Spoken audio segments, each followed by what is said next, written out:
So the people watching right now, they're learning, they're watching videos like this, they're reading the self-development books, and they might be thinking, okay, what's all this for? Where's this all going? Like, how do I know this is gonna pay off one day? And so they're like, I have this self-development, I'm going to seminars for what? Was that? Great question. So here's the thing. If you trust wisdom, right? I think now information turns to knowledge, knowledge turns to wisdom over time. And the only thing I can say is I'm 51, I've been self-employed since I was 17. So I got 33 years of being an entrepreneur. So if you want to just take a little bit of wisdom, I'll tell you that in my 20s, I would say I was 100%. Give me the tactics. Give me the strategy. Is it Shopify? Is it real estate? Is it being in the knowledge business? Do I run masterminds? Do I sell widgets? Just give me the fucking thing. I'm ready to go. Yeah. I always thought it was the tactics. Like for me, it was like, is it cars? Is it real estate? And then in my 30s, it started to adjust. By my 40s, I realized the tactic, the strategy, the tool was maybe 25%. Now going into my 50s, it's 5% to me. It's all mindset. What allows me to be successful, Clark, is not I'm a multiple New York Times bestselling author. I was successful with a collision shop, successful in my firewood business, successful auto sales, massively successful in real estate. I bought and sold thousands of houses. Live events, right? I launched the course Knowledge Business Blueprint with Tony Robbins, the biggest launch in internet history. Yeah. I can't say that was all tactics or I got lucky. It's because I got this rock solid, unbreakable mindset that took me a long time to get, and I wish I focused on it earlier. So that's the thing I wanted to ask you about. I know we're jumping ahead and we'll get back to your story, but this is really important. I was talking to our friend Brian, and I'm like, I'm so fascinated by how Dean's had success in so many different industries. What's the first thing he really mastered? Because I know once you master that first thing, it carries over. Yeah. And that's what people watching, they're like, okay, I'm learning, I'm acquiring, but how do I use this? What's that first thing? Would you say it's the mindset as high income skill? Yeah, I mean, it's the reason I wrote Millionaire Success Habits. It's like I want to ethically bribe people to go set a foundation for success because people aren't going to believe in you. The rug's going to get pulled out from underneath you. You're going to have self-doubt and be like, shit, I should just settle and get that job and do what everybody says. You're going to think about satisfying your parents, a boyfriend, a girlfriend, and friends and go taking that status quo job. All the things you think could go wrong are going to go wrong and probably twice as much. So even if, this is a silly analogy I've been using forever, even if Clark and I were here today and said, oh my God, I figured out this thing for you guys. I'm gonna show you how to sell $20 bills for 10 bucks. Think about that. Your whole job is you get a stack of $20 bills and you go around and sell them for 10. Most people would still screw that up. They'd be like, I don't know if that's for real. I don't know if it can work where I live. Hey, where I live, people don't like $20 bills. They're more into $100 bills. Like our mindset triggers us and throws us off in different directions, doubts ourselves, and we play, this is what I say, if your confidence gets dinged a little bit while you're in this Shopify, real estate, starting a mastermind, writing a book, fitness world, if your confidence gets dinged a little bit and you question yourself just a little bit, then you hesitate just a little bit.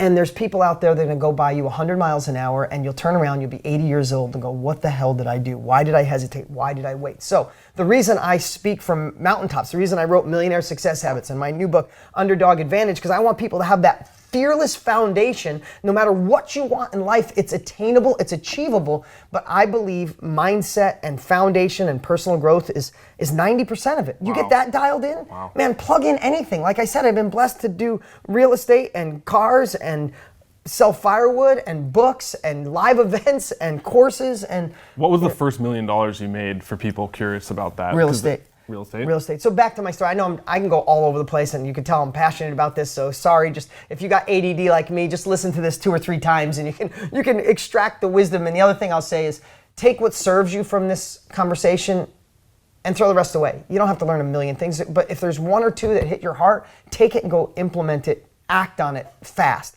But back to the story, real quick, I'm doing cars and real estate. I start buying subdivided land, and just like I would bet to say you guys here, my family and friends told me I was nuts even when I got into real estate. Nevertheless, in the information business, oh my God, when I was going to shoot an infomercial, my sister had to sit down with me like an intervention telling me like, you're crazy, you're going to lose everything, you're going past your knowledge and your skill set. And it was like I was on drugs, but I was trying to be an entrepreneur, right?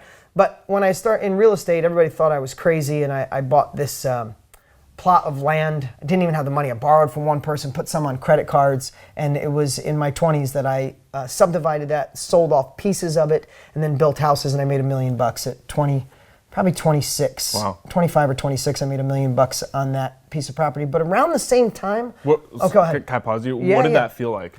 People listening, that's their dream. It's like, if I can hit $1 million, what is that feeling? Then I'll be happy, then I'll have everything. Okay, so I'll tell you what happened. I hit $1 million, my chakras aligned, the sky parted, I heard the heavens speak. No, none of that shit happened.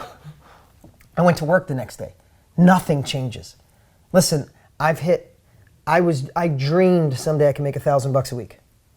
And when I passed $1,000 a week, I don't remember that day. I dreamed someday I could do 100 grand a year. I passed that, I didn't know what happened. I dreamed my company could do $1 million in a year. I blew past that, never even thought about it. I dreamed 10 million, 50 million. My brand and my company had years doing over 100 million a year. Never stopped, never paused, got back up. To me, and I don't know any successful person where they're like, oh my God, you should celebrate the wins. There's different ways to celebrate the wins. But when you're an accomplishment-based entrepreneur, when you're an impact-based entrepreneur, when you always want to grow and become a better version of yourself, all the things you think are your thresholds really aren't. Do you know the things I remember? I remember when I got to a point where I could do what I want, when I wanted to do it, how I wanted to do it. I raised my kids today at 3 o'clock. Wouldn't matter if you were here offering me $1 billion campaign. At 2:40, I will leave this building. Brian's sitting here. I'll leave this building. Nothing in the world could stop me, because at 2:55, I'll be outside my kids' classroom. When they come out of class, they come see their dad, and I'm there. And I'll be there until they tell me I can't be anymore. Tonight, when my son plays his baseball game at 6:45, I'll be there at 6 o'clock practice, warming him up for pitching, because he's pitching in the championship game. And every time he throws a strike and looks over, he's going to see his dad smiling at him. Yeah. I remember that shit. I don't remember my first million. I don't remember when a buddy of mine bought me a $75,000 watch. I don't even wear it. But I remember those things. And when you evolve, and listen, there's nothing wrong with wanting the fancy cars and the watches, and it's all awesome. But I promise you it's a phase. Even I see you sitting here, you look amazing, dressed to a T, dude. You're 10 years away from t-shirts. I'll tell you right now. I hope so. I'm telling you right now. I haven't earned the right to wear t-shirts You'll get to a point yet. where you'll realize when you're success, because you're growing and you're doing amazing, you'll get to a point where, and maybe not, maybe this is the way you love to dress. What I should say is you're 10 years away from realizing that it's not the money, it's the ability to do what you want when you want to do it. I want to raise my kids, dress the way. I have 100 of these t-shirts. That's all I freaking wear. It's not because I want you to wear a t-shirt or you. It's what I want to do. And today when I want to pick up my kids, I want to. And when I want to go away in the middle of summer and take a month off so I can be with my kids before they go off to college, I want to do that. And I will fight for that. I will die for that. So I know we're kind of all over on this, but through that evolution, I remember that first million, but it didn't really shift me.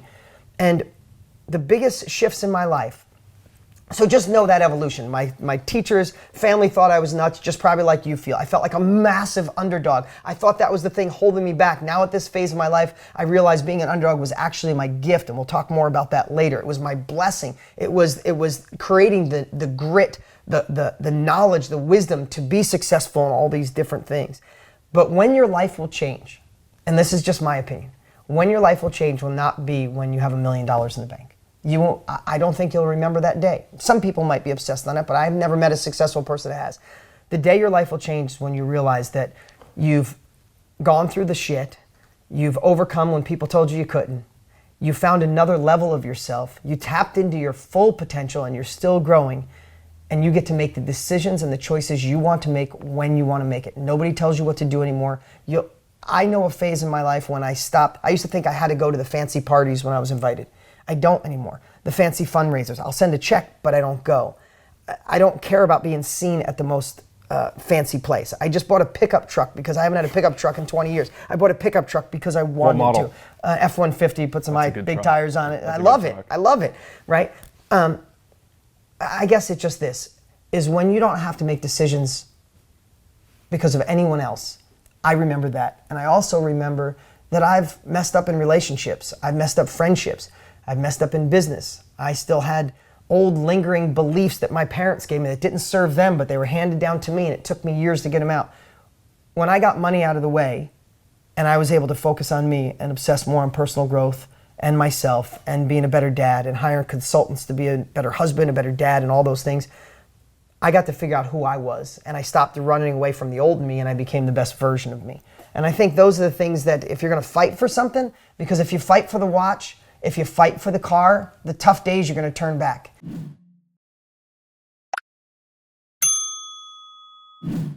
If you fight for a better version of you that can serve your family, can serve your future children or children you have, can serve your spouse at the highest level, so you can look at the end of your life and go, I love the man I became or the woman I became. I love the values that I hold. I love the culture I created in my house. That's worth fighting for. That's worth listening to this, watching this video. That's worth trying the business. That's worth going to masterminds. That's worth reading the books. That's worth staying up late at night. It is worth it 1,000 times over. I had a bleeding ulcer in my 20s, so worried about all the things I was trying to get away from. I've stressed, I've stayed up all night. I mean, and all of it was worth it 100% because I have a whole bunch of friends, and you probably do too, Clark, that are living someone else's life.